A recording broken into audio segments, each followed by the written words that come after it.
So my wife and I on Saturday nights, once in a while, we have 3 little kids, and it doesn't happen as often as we'd like, but once in a while we'll get a babysitter, we'll go to a great restaurant. You know, I love the steak restaurants. I grew up in Iowa, and so steak, corn, and potatoes, I'm in heaven.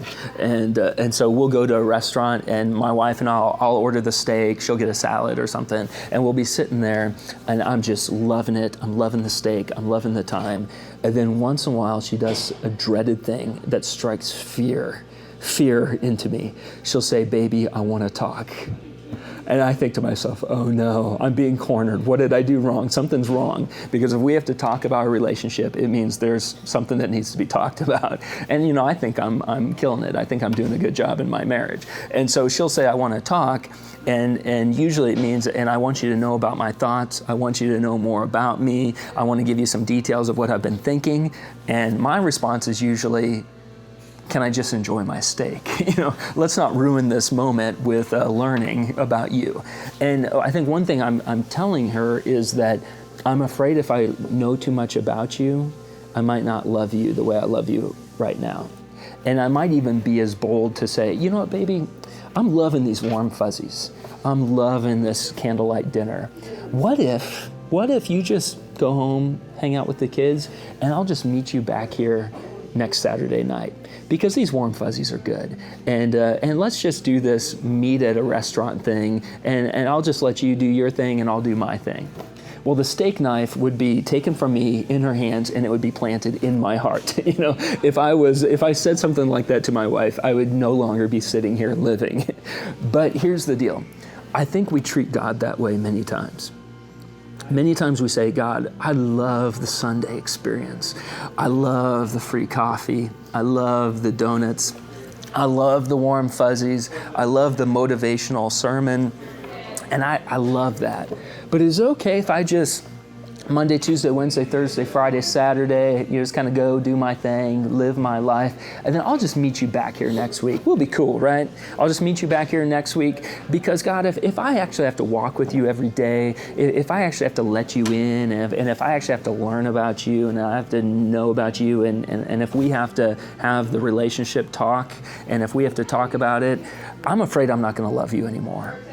And I'm afraid that the more I learn about you, I just think it's just going to extinguish my heart. And what's funny is that it's easy to see that that's ridiculous, me painting that picture of my wife at a restaurant. It's easy to say that's not the way relationships work. But I think in our relationship with God, we many times treat him that way. God, don't give me the Old Testament. Please spare me the details. Please, don't really give me too much of the New Testament either. Just give me the Psalms, maybe. Give me a verse or two here and there, but don't ask too much of me. Don't ask me to walk with you. Don't ask me to learn about you. Because for some reason we think that our relationship with God is different than our other relationships.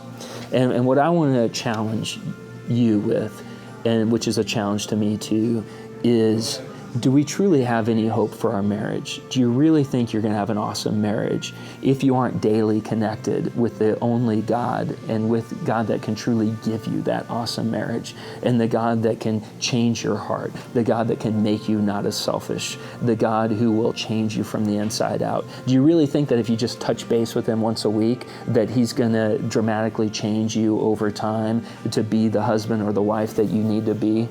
No, that's ridiculous. He wants, out of his grace, he asks us, invites us to walk with him daily, to learn more about him, that in being closer to him, we can be closer to our spouse, that in loving him more, we'll know how to love our wives, that in receiving the grace and receiving from God, that out of that overflow of our hearts, that we can pour that on our spouse and pour that on our kids.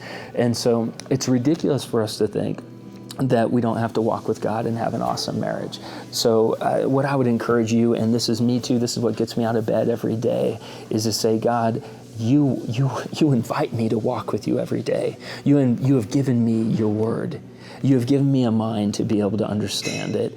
And you invite me into this amazing relationship. And out of this awesome relationship, I can have hope for an awesome marriage. And so please don't resist him as he seeks to walk with you every day.